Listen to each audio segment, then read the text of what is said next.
जोहार, मैं आनंद कुमार और आप देख रहे हैं जन मन की बात। दोस्तों, क्या झारखंड के पूर्व मुख्यमंत्री और ओडिशा के राज्यपाल रहे रघुवर दास भाजपा के नेतृत्व से यानी मोदी और अमित शाह से नाराज चल रहे हैं? क्या भाजपा के असंतुष्ट नेताओं को गले लगाकर वे बीजेपी के राष्ट्रीय नेतृत्व को क्या कोई संदेश देना चाह रहे हैं? रघुवर दास एक ऐसे नेता हैं जिनको इग्नोर नहीं किया जा सकता। कभी उनके राष्ट्रीय अध्यक्ष बनने की चर्चा होती है, कभी प्रदेश अध्यक्ष बनने की चर्चा होती थी, लेकिन अब ये सब वक्त गुजर गया और अब जैसा माहौल है झारखंड में और लोकसभा के चुनाव में भी अभी काफ़ी लंबा वक्त है। तो क्या रघुवर दास हाशिए पर डाल दिए गए हैं? क्या उनका राजनीतिक करियर अब खत्म हो गया है? क्योंकि विधानसभा में तो उनकी बहू ने कमान संभाल ली है। तो क्या भाजपा के असंतुष्टों को तरजीह देकर क्या वे अपनी खींच निकाल रहे हैं? और ऐसा नहीं है तो हाल ही में भाजपा के दो असंतुष्टों को होली मिलन के समय बुलाकर जिस तरह से उनको तरजीह दी गई, उनका सम्मान किया गया, और न सिर्फ रघुवर दास ने बल्कि उनकी बहू पूर्णिमा साहू ने, जो जमशेदपुर पूर्वी की विधायक है, उससे तो यही संदेश निकल कर आ रहा है कि रघुवर दास कहीं न कहीं भाजपा नेतृत्व से नाराज़ हैं और बागी असंतुष्टों को इतना सम्मान, इतनी तरजीह देकर कहीं न कहीं वे उन असंतुष्टों की बातों पर अपनी मुहर लगा रहे हैं। भले अपने मुंह से उन्होंने कुछ नहीं कहा है, लेकिन जब वे किसी ऐसे व्यक्ति के साथ रहते हैं जो भाजपा को थूक चटवा पार्टी कहता हो, और ऐसा नेता जो संगठन के तमाम बड़े नेताओं पर तमाम तरह के आरोप लगा चुका हो, उनसे इतनी नज़दीकी दिखाने का क्या मतलब है? आप कह सकते हैं कि होली का अवसर है, होली में दोस्त दुश्मन सभी मिल जाते हैं, लेकिन क्या वाकई ऐसा है? और ऐसा है तो रघुवर दास जी के पुराने विरोधी, पुराने राजनीतिक शत्रु इस होली मिलन में क्यों नहीं उतने अच्छी तरह से आकर गले मिल रहे हैं? या रघुवर दास खुद क्यों नहीं ऐसे नेताओं के यहाँ जा रहे हैं? तो ये सवाल ज़रूर उठता है कि जो व्यक्ति भाजपा को थूक चटवा बोलता हो या नेताओं को अपशब्द कहता हो, उन पर आरोप लगाता हो, उनकी पीड़ा समझी जा सकती है। उनके आरोपों पर, उनके बयानों पर मैं नहीं जाऊँगा। लंबे समय से भाजपा के समर्थित कार्यकर्ताओं की उपेक्षा होती रही है, इस बात को हम भी अपने वीडियो में उठाते रहे हैं। तो उनका दुख, अपनी पीड़ा अपनी जगह है, लेकिन ऐसे असंतुष्टों को जिस तरह से रघुवर दास बीजेपी में होते हुए और अपनी बहू के विधायक होते हुए तरजीह दे रहे हैं, उससे कई सवाल खड़े हो रहे हैं। ये सवाल न सिर्फ पत्रकार पूछ रहे हैं बल्कि बीजेपी के कार्यकर्ता भी, बीजेपी के लोग भी पूछ रहे हैं। वरिष्ठ पत्रकार पंकज प्रसून ने आज अपने सोशल मीडिया वॉल पर ऐसी ही एक टिप्पणी की है। तो आइए पंकज प्रसून से जुड़ते हैं और उनके साथ सीनियर जर्नलिस्ट श्याम किशोर चौबे जी से जुड़ते हैं और ये जानने की कोशिश करते हैं कि आखिर झारखंड भाजपा में ये क्या चल रहा है, इसके पीछे वजह क्या है, इनके पीछे जिम्मेदार कौन लोग हैं। बात सिर्फ रघुवर दास की नहीं है, और भी बहुत सारे कारण हैं और बीजेपी के संगठन में जो कुछ चल रहा है उन पर चर्चा करेंगे। तो आइए जुड़ते हैं पंकज प्रसून से और श्याम किशोर चौबे जी से। पंकज जी बताएंगे कि अपने घर में कैसे राजनीति होती है। आज इनका एक पोस्ट मैं देख रहा था, उन्होंने एक अच्छा पोस्ट लिखा है। तो पंकज जी आप बताइए, रघुवर दास जी के बारे में हो रही, जिनके बारे में कभी राष्ट्रीय अध्यक्ष बन जाएंगे, कभी कुछ बन जाएंगे, कभी प्रदेश अध्यक्ष बन जाएंगे। उनका एक उदाहरण है पंकज जी के पास। आज ही उनका एक नया नया ताजा ताजा ट्वीट है, फेसबुक पर उन्होंने लिखा है। नहीं, रघुवर दास के जो समर्थक हैं, क्योंकि अभी झारखंड में बीजेपी नहीं है, आप बीजेपी को ढूंढने जाइएगा ना तो कोई अर्जुन मुंडा का समर्थक मिल जाएगा, कोई रघुवर दास का, कोई उधर निशिकांत दुबे का, कोई रांची लॉबी का समर्थक है, कोई पता चला बाबूलाल मरांडी का कहेगा कि जेबीएम करण कर दिए, तो ढुल्लू महतो का अपना गैंग है। तो यहाँ बहुत सारे गैंग्स हैं, जिस तरह वासेपुर में हुआ करते थे। हाँ हाँ, वो भारतीय जनता पार्टी में भिन्न भिन्न जनता पार्टी, और सब एक दूसरे को हराने के लिए, जैसे जेएमएम को हराने के लिए कोई बेदम नहीं है, अपना मतलब कि दूसरे को हराने के लिए बेदम है। उसी में मैंने लिखा था कि रघुवर दास का एक करीबी है विकास सिंह, वो खुलेआम एनडीए के कैंडिडेट के खिलाफ प्रचार कर रहा था, जो जमशेदपुर पश्चिम से थे। वो खुलेआम बन्ना गुप्ता के समर्थन में था और भारतीय जनता पार्टी के बारे में इतने गंदे गंदे शब्द लिख रहा था कि मैं यहां बोल नहीं सकता। एक उदाहरण के तौर पर सिर्फ छोटा सा बोलता हूं, थूक चटवा पार्टी, वो विकास सिंह को रघुवर दास अपने यहां बुलाकर होली मिलन समारोह में आशीर्वाद भी दे रहे थे, और उनकी जो बहू है उस साथ में रंगों लगा रही थी। पता नहीं देवर भौजाई का कितना गहरा रिश्ता है, और ललित दास को वो अपना भाई कर रहे थे। हाँ, और बताइए कि जो आदमी इतना बीजेपी विरोधी है, उसको रघुवर दास स्टेज पे खड़ा करके मतलब ये सारा कर रहे हैं। ये एक उदाहरण है। वैसे ही तरह उनके बहुत तरह साथ का। अभी एक राजकुमार श्रीवास्तव नगर निकाय चुनाव में अपनी पत्नी को उन्होंने खड़ा बिल्कुल। किया था। दोनों को अगल बगल खड़ा करके बाकायदा ये तो स्टेटमेंट दे रहे हैं ना कि एक तरफ आपके विकास सिंह है जो विधानसभा में लड़ रहे थे, एक तरफ आपके बिल्कुल। राजकुमार श्रीवास्तव है जो नगर निकाय में लड़ रहे थे, बीच में रघुवर अच्छा दास खड़े हैं, उनकी बहू खड़ी है। तो ये तो आनंद जी, एक स्टेटमेंट चीज हुआ और, एक तरह चूंकि से, आप, तो पार्टी को चुनौती हाँ होगी। चूंकि जी, चूंकि आप जमशेदपुर में, तो आपको सब पता ही है जमशेदपुर का। मैं हर शहर का थोड़ा थोड़ा बता देता हूं। निशिकांत दुबे के इलाके में एक भी विधायक नहीं जीता, और किसी भी विधायक कैंडिडेट से जाके पूछ लीजिए, वो कहेगा कि निशिकांत हरा देते हैं। और जब सांसद का चुनाव आता है तो वो सब विधायक लग जाते हैं निशिकांत को हराने। दूसरा उदाहरण वो है, इसलिए संथाल परगना गोल है।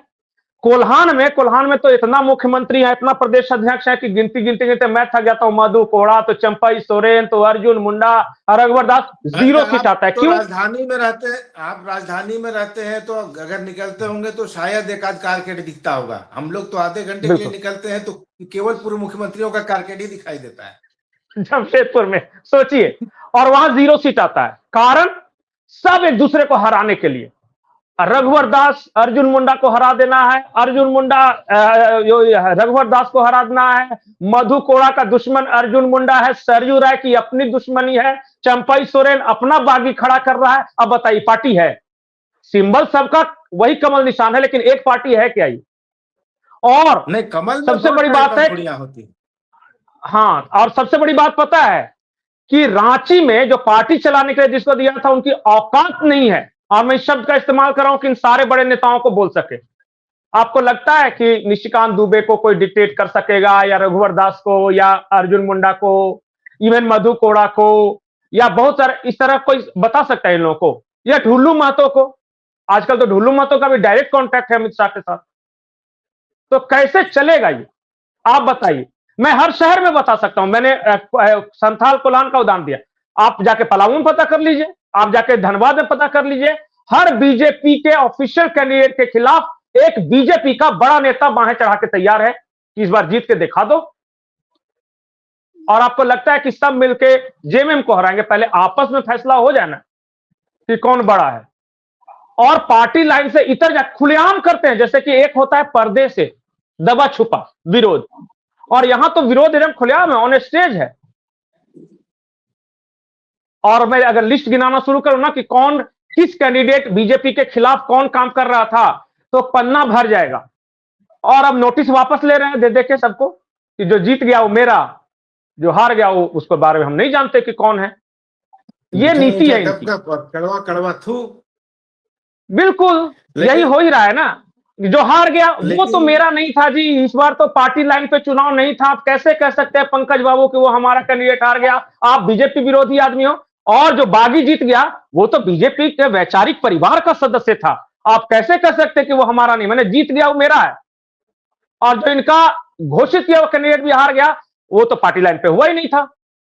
ऐसे तो चल रहा है ये। बीजेपी एक बड़ा विचार परिवार का अपने आप को अंग बताती है, भले ही उसके पास कोई राजनीतिक विचार बचा नहीं है।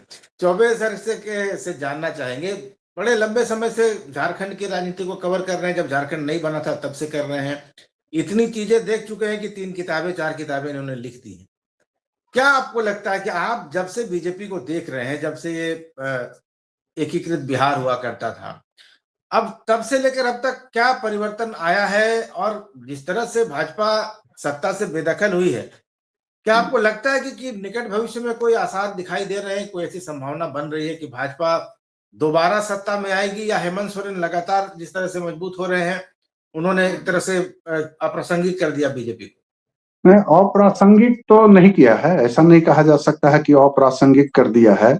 जब बीजेपी शहरों में जो अभी उनको जीत मिल रही है उसके आधार पर मैं कह रहा था वो शहरों में जीत, देखिए नगर निकाय चुनावों का असर और पंचायत चुनाव का असर, विधानसभा का चुनाव का असर और लोकसभा चुनाव का असर, चारों चुनाव का असर अलग अलग होता है। एक दूसरे से इनको बहुत कोरिलेट नहीं किया जा सकता है। वोट भले गिनते रहें लोग, चारों अलग अलग मैटर पे चुनाव लड़े जाते हैं, अलग अलग स्टाइल होता है।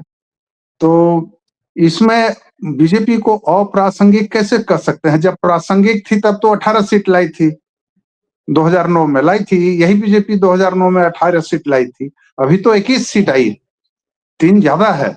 इसलिए ये नहीं कह सकते हैं कि नहीं तो 18 हाईएस्ट था सर चुनाव का, उस समय तो 18 से ज्यादा किसी को आया ही नहीं था।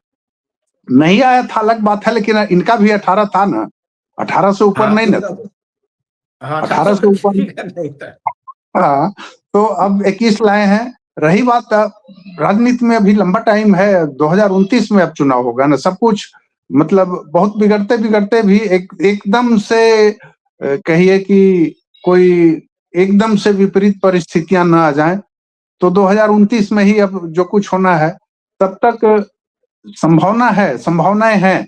फर्क ये है कि ये लोग ये कहिए कि हरमू रोड की राजनीति से निकल के जो कैरेक्टर रहा था पहले, खासकर बाबूलाल मरांडी का रहा था, खास करके मैं कह रहा हूं, अगर ये गांव की ओर प्रस्थान कर जाएं तो बदलने में बहुत टाइम नहीं लगेगा। आप ये देखिए कि 2019 में जो बदलाव आया था, बीजेपी सत्ता में रहते हुए, अच्छी खासी मेजॉरिटी में रहते हुए बीजेपी जो गिर गई थी, तो गिरने में मैं नहीं मानता हूं कि बीजेपी के खिलाफ वातावरण बनाने में जेएमएम का बहुत बड़ा हाथ नहीं था उस टाइम।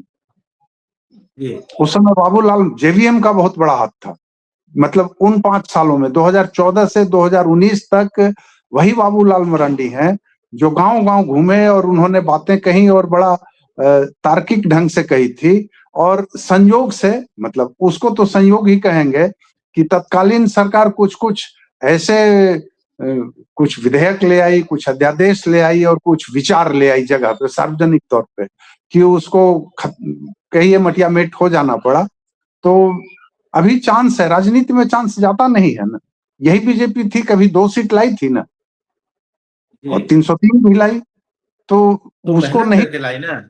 हाँ, तो मेहनत करेंगे लोग। लाई उम्मीद देखिए, बीजेपी ठीक है, मतलब पहले वाली विचारधारा नहीं है, पहले वाली संस्कृति नहीं है, पहले वाले लोग नहीं है, इसके बावजूद राजनीति में स्कोप होता है और इनके पास स्कोप है, ऐसा नहीं है कि स्कोप नहीं है, खूब स्कोप है, बस उसका ये इस्तेमाल कैसे करते हैं। हाँ, ये कहिएगा कि आज जो इनके पास है, जो ढांचा है वो नहीं। अब ढांचा में तो यही है कि प्रदेश अध्यक्ष बना दिया है उन्होंने, और कितना हो गया, हमको लगता है करीब 1.5 महीना तो हो गया।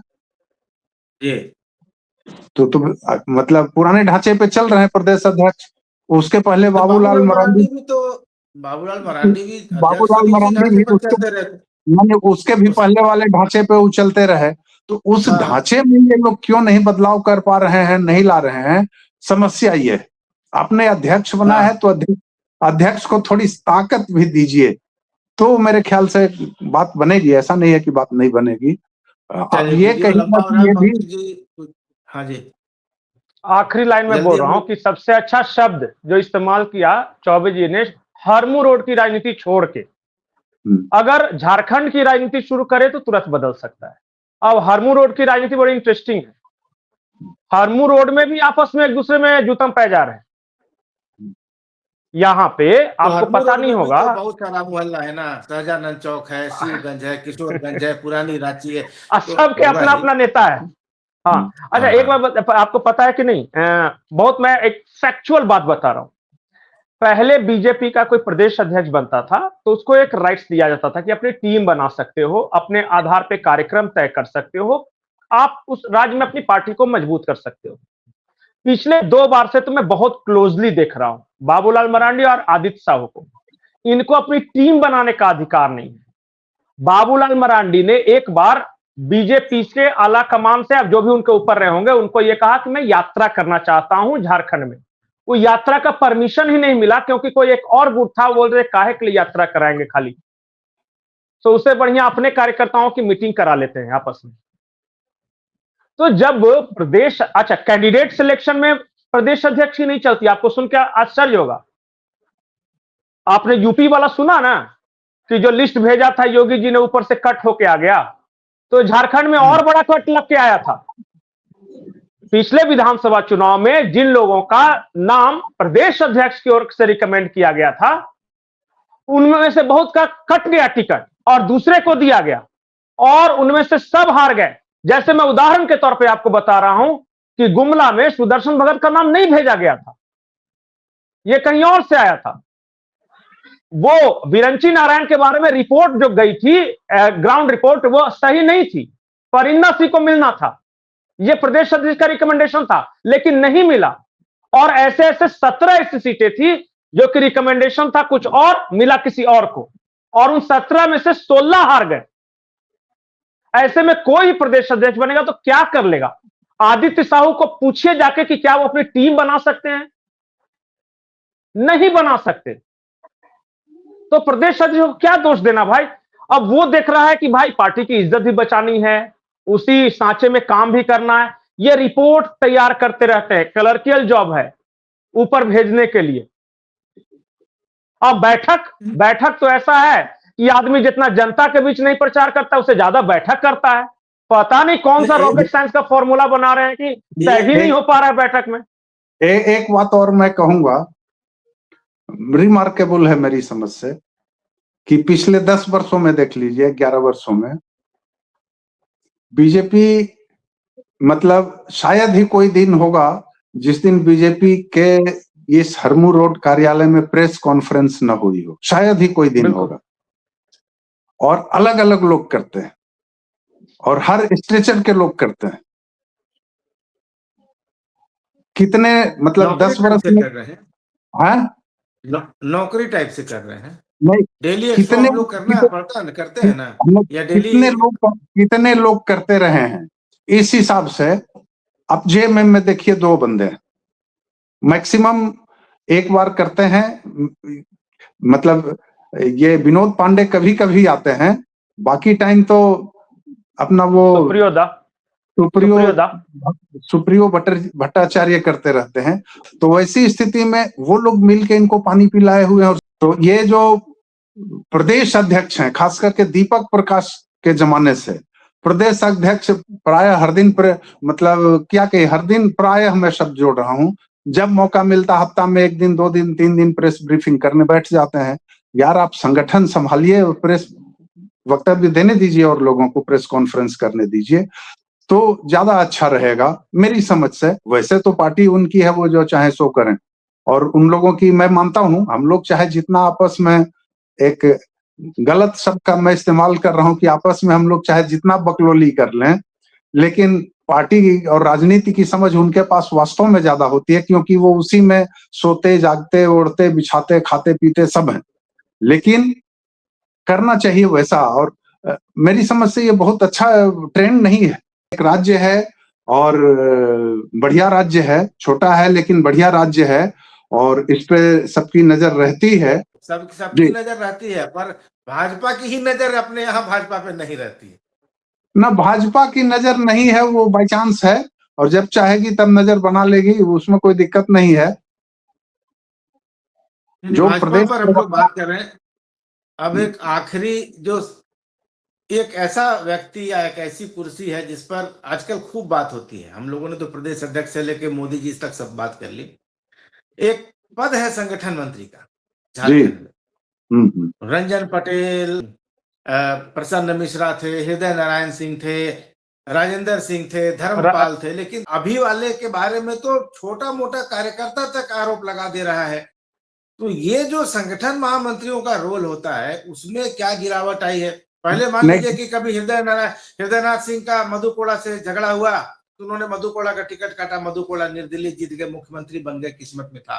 तो एकाध नेताओं से अनबन चलती थी, लेकिन कोई ऐसा संगठन मंत्री जो पूरे झारखंड के कार्यकर्ताओं के निशाने पर हो, ऐसा पहली बार देखने को मिला है। इसमें भी एक बदलाव आया है कि पहले जो संगठन मंत्री हुआ करते थे या संगठन महामंत्री, वो स्टेज पे नहीं जाते थे, सार्वजनिक कार्यक्रमों में बिल्कुल नहीं जाते थे। ये एक कार्यकर्ता ने मुझसे कहा था कि पहले के संगठन मंत्री कार्यकर्ताओं के पास सबसे पीछे की कुर्सी पर बैठते थे ताकि सब पर नजर रख सके, कार्यकर्ताओं के पास, और वो पार्टी दफ्तर में ही सामान्यतः रहते थे, बाकी अपना क्षेत्र में गए, अपना जो काम किया सो किया।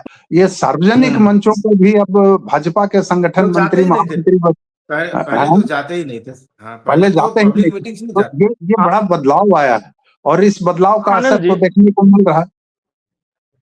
आनंद जी, एक तो इन्होंने सही कहा कि पहले स्टेज पे नहीं बैठ के पीछे से ऑब्जर्व करते थे। दूसरी बात कि पहले के संगठन मंत्री जो थे अपना पीए नहीं रखते थे, हाँ फोन आप कीजिएगा तो पीए नहीं उठाता था, वो खुद ही उठा लेते थे किसी कार्यकर्ता का फोन।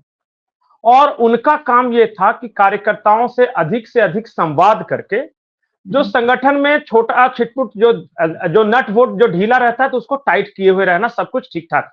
संगठन मंत्री का काम था संगठन चलाना। अभी मैं देख रहा हूं कि अलग से सोशल मीडिया टीम बनी हुई है, अब बकायदा per day up to date हो रहा है कि आज यहां गए तो खाना खाए, यहां गए तो रिबन काटे, यहां गए तो बाथरूम गए, तो यहां गए तो नहाने गए। वो पल पल की अपडेट आ रही, पहले ऐसा नहीं। अब ऐसे लोग हैं जो मिलना तो दूर रहा, फोन नहीं उठाते किसी का, ये बहुत आम शिकायत हो गई।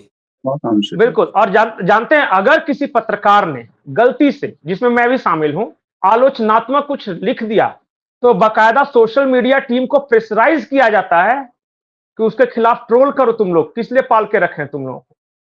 आपको यकीन नहीं होगा, बीजेपी के एक, अब मैं नाम नहीं लूंगा, छोड़ दीजिए, वो अच्छा नहीं लगता है, उन्होंने मुझे फोन करके ये कहा कि मेरे पे बहुत प्रेशर है सर, आप बात तो सही लिखे लेकिन हमको कहा जा रहा है कि आपको फोन करके हड़काया जाए। मैंने कहा कि तो आप हमको ये नहीं बोलना चाहिए था, हड़का देते चुपचाप। तो नहीं, सब क्या करे, आप भी समझ ही रहे होंगे कि हमारी भी मजबूरियां होती है, ऐसे स्थिति है। प्रदेश कार्यालय में खड़ा होकर संगठन मंत्री जोर जोर से बोल रहा है कि कौन पंकज में, तुम लोग क्या कर रहे हो, तुम लोग कुछ नहीं लिखते हो, अब मेरी आलोचना कर रहा है, ऐसा चल रहा है। और खबरें मत पूछिए कि उनके बारे में किस किस तरह की खबरें हैं, कहां कहां से खबरें, वो एक अलग उपन्यास लिखने लायक। नहीं, वो ये तो स्थिति है। ये वाला दौर तो पहले से, मतलब हम मेरे ख्याल से 10-15 बरस पहले से चलने लगी है ये। मतलब संगठन मंत्री, बीजेपी के कैरेक्टर में जो ये है, संगठन महामंत्री का जो पद होता है उसके रोल में बदलाव तो पहले से आया हुआ है।